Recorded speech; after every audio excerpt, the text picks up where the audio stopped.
उसी परमेश्वर का ध्यान सबसे पहले हम करें। सीधे होके बैठें, कमर गर्दन मस्तक को सीधा रखें, हाथों की तर्जनी उंगली और अंगूठे को मिला के रखें, घुटनों पे हाथ रखें, आंखों को बंद करें। बंद आंखों से मस्तक में परम ब्रह्म की ज्योति को देखें। उसी ज्योति में से उठते हुए ब्रह्मनाद को सुने, गुंजार को सुने।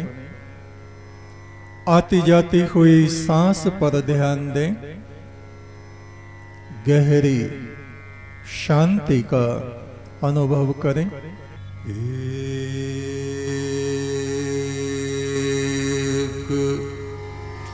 तो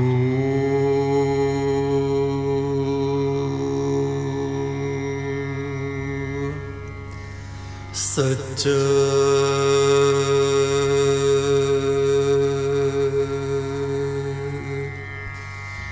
तेरा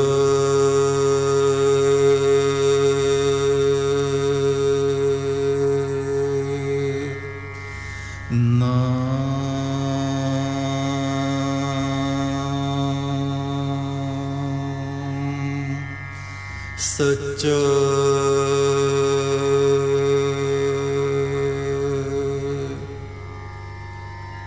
एक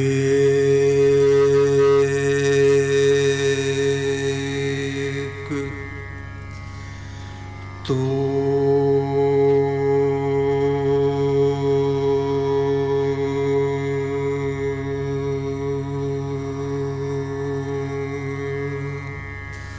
सच्चा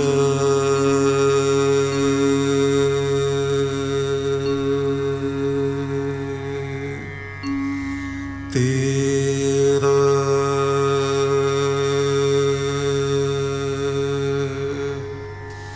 नाम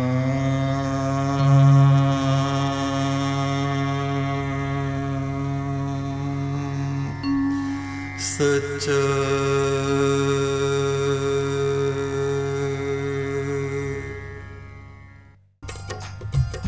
ऐसी महान नारियां हमारे यहाँ हुई।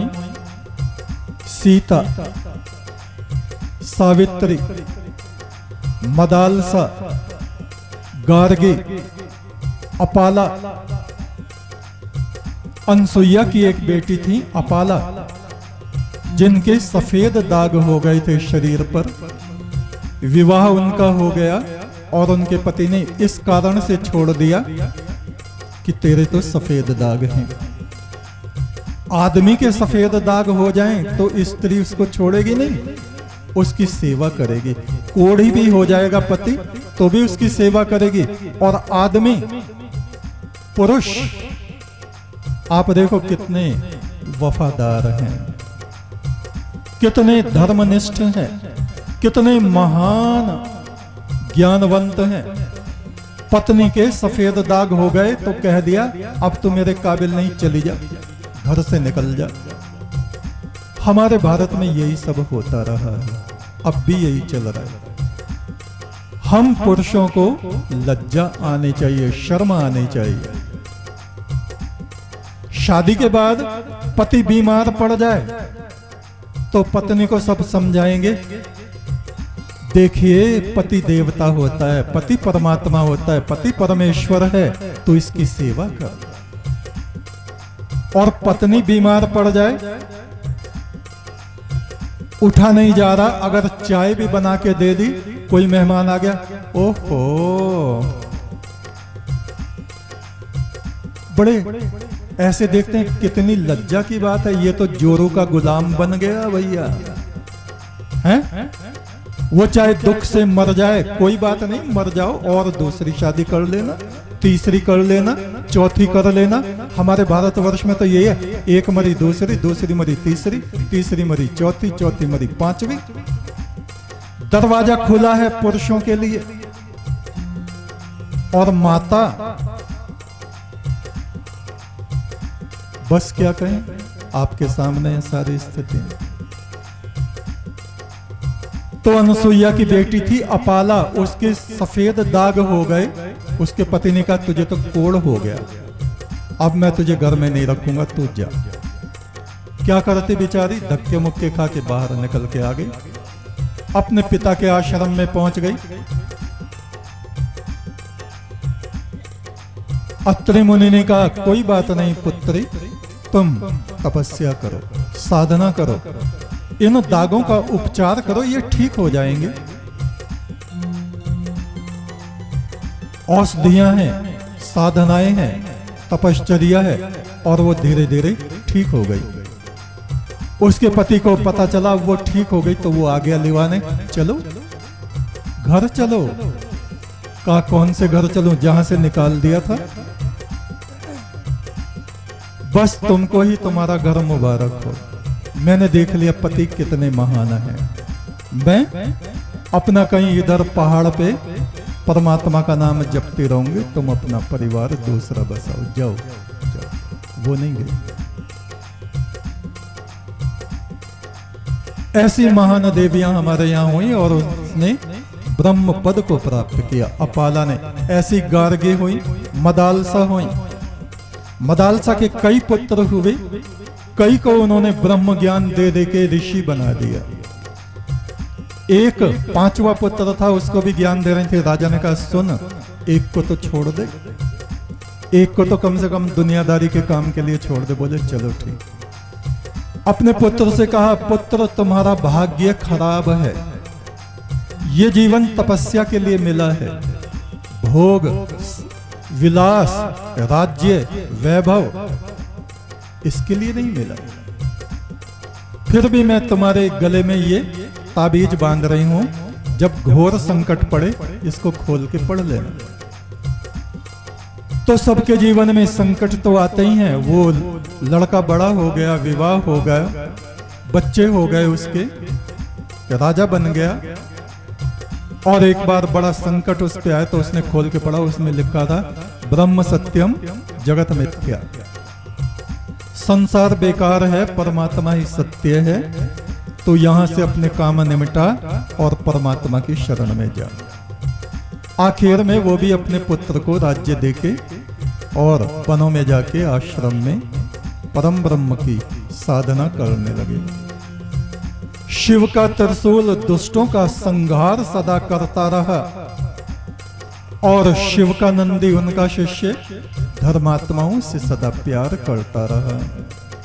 प्रभु राम का बाण दुष्टों की तरफ हमेशा खिंचा रहा, और हनुमान वो सज्जन मनुष्यों की रक्षा करते रहे।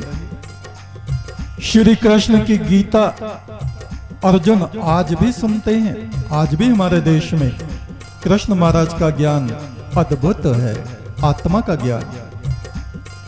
वेदों की वाणी भारतवर्ष में आज भी सुनी जाती है, पढ़ी जाती है, और जो नहीं पढ़ते नहीं सुनते वे भाग्यहीन हैं। उसको पढ़ना चाहिए, सुनना चाहिए। धन्ना भगत की निष्ठा आप देखो, एक किसान अनपढ़ हल चलाते चलाते उसने ऐसा अपने मन को पवित्र बना लिया, शुद्ध कर लिया। नारायण विष्णु अपने बैकुंठ धाम को छोड़ के उसका हल चलवाने आ रहे हैं। एक तरफ बैल जुड़ा, एक तरफ विष्णु उसके हल को खींच रहे हैं, और पीछे वो धन्ना भगत वो हल चला रहे हैं। ये काल्पनिक बातें नहीं है, ये सत्य बातें हैं जो इस पृथ्वी पर, और ये सतयुग की बात नहीं कि अजी वो तो सतयुग था। सतयुग नहीं, ये कलयुग था। कलयुग में ये धन्ना भगत जो हुए हैं, कलयुग में हुए। राजस्थान में आप जाके देखिए, उनका गांव आज भी है, और वे खेत आज भी हैं जहां विष्णु ने हल चलाया था। चोरू गांव, चोरू जयपुर से 35 किलोमीटर। धन्ना भगत की निष्ठा आप देखिए। ऋषि वाल्मीकि को आप देखिए, कैसे महान ऋषि बने। गुरु नानक, कबीर की अमृत वाणी आप देखिए। महात्मा विदुर की नीति आप देखिए। राजा वेन बिजनौर के राजा, पीलीभीत के राजा, चंदौसी के राजा, वहां उनके निशान अब भी बने हुए हैं। और अरब में भी उनका छोटा सा राज्य था, राजा वेन। वेन के नाम पर ही बिजनौर ये जिला है। बहुत धर्मात्मा राजा थे वे। उनके राज्य में अकाल पड़ा, सारी संपदा ब्राह्मणों और पुजारियों के घर में थी। दान कर करके सब लोगों ने उनको अपना धन अन्न दे रखा था। अकाल पड़ा, राजा ने सारा राजकोष प्रजा के लिए खत्म कर दिया, कुछ बचा नहीं। तो राजा ने उन धनपति ब्राह्मणों के आगे हाथ जोड़े कहा, हे धरती के देवताओं, भूदेव, हे ब्राह्मणों, आपके पास जो धन है, अन्न है, प्रजाजन भूखे मर रहे हैं, इनके लिए आप उदारता पूर्वक दीजिए। वे बड़े लोभी लालची थे। बोले, अच्छा, ब्राह्मण का धन ये तो फूंक देगा, ये तो अग्नि है, इससे तो नाश हो जाएगा। लोभी लालची, जरा सा एक अन्न का दाना भी नहीं दिया, एक पैसा भी उन्होंने प्रजा के लिए नहीं दिया। राजा को बड़ा दुख हुआ। सैनिकों से कहा, इन ब्राह्मणों के पास इनके खर्चे के लिए छोड़ के बाकी सब प्रजाजनों में बांट दो। ऐसा ही हुआ, ब्राह्मण भड़क गए। उनके अनुयायी दूसरे छोटे छोटे राज्यों के राजा भी थे, वे सब बुला लिए। राजा वेन पे आक्रमण करा दिया। ब्राह्मणों की साजिश से वो मारे गए। आप ये मत समझना हम ब्राह्मणों की बुराई कर रहे हैं, हम इतिहास बता रहे हैं, जो हमारे अपने बिजनौर का इतिहास। और इतिहास में उनको लिखवा दिया, राजा वेन महान पाप आत्मा राजा था। इतिहास उनके हाथ में था, कलम उनके हाथ में थी, ये सब लिखवा दिया। इतने महान राजा को, जो प्रजा को भर भर के तराजू से तोल के देते थे अन्न उधार, और जब उनसे लेने का वक्त आता था पलड़े को उल्टा कर देते। ऐसे तराजू का पलड़ा आप देखिए, एक तरफ से गहरा होता है, एक तरफ से उथला होता है। ऐसे उथले पलड़े पे कितना नाज ठहर सकता है? 2-4 दाने भी नहीं ठहरेंगे, बस उतना लेके डाले, चलो जाओ।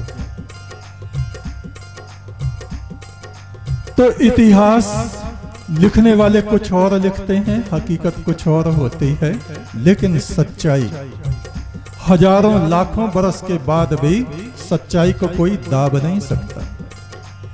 100 कपड़ों के अंदर एक अंगारे को आप दाब दो, सबको फूंक के वो आग बाहर आ जाती है। राजा वेन सा धर्मात्मा दुनिया में कहां मिलेगा? उज्जैन के विक्रमादित्य जैसे राजा इस पृथ्वी तल पर नहीं मिलेंगे। जनक जैसे ज्ञानी ध्यानी, जिनको ऋषि गण भी प्रणाम करते थे, अष्टावक्र जैसे ज्ञानी पुरुष, निष्पाप लोगों से ही हे परमात्मा तेरी महिमा प्रकट होती है। दोनों जहान में रोशनी निर्मल हृदय वाले पुरुषों से होती है। फुल संदे वाले बाबा कहें, हे मेरे परमात्मा। फुल संदे वाले बाबा कहें, हे मेरे परमात्मा। तेरी पवित्र आत्माओं से है जग में चांदना। तेरी पवित्र आत्माओं से है जग में चांदना।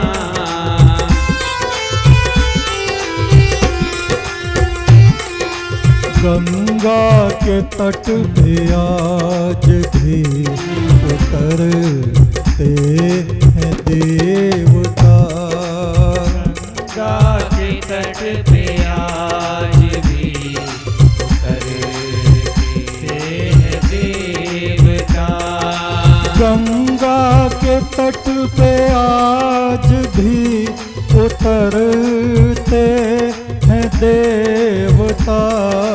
गंगा के तट पे आज भी उतरते हैं देवता। भारत की पुण्य धूल माथे से लगाते देवता। भारत की पुण्य धूल माथे से लगाते देवता। भारत की पुण्य धूल माथे से लगाते देवता। भारत की पुण्य धूल माथे से लगाते देवता। एक तू सच्चा तेरा नाम सच्चा। एक तू सच्चा तेरा नाम सच्चा। दो जहान के मालिक तेरा नाम सच्चा। दो जहान के मालिक तेरा नाम सच्चा। परमेश्वर तेरा नाम सच्चा। परमेश्वर तेरा नाम सच्चा। एक तू सच्चा तेरा नाम सच्चा।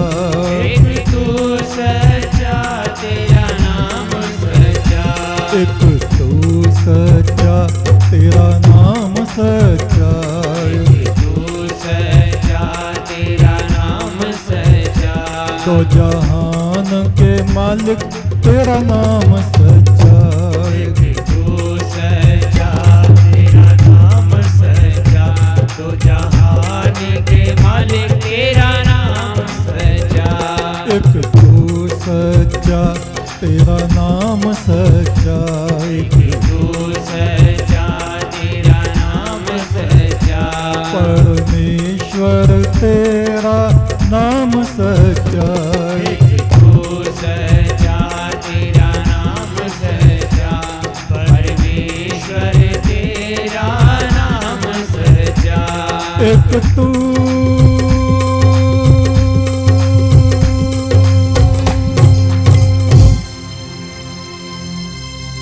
एक तू सच्चा तेरा नाम सच्चा है परमात्मा।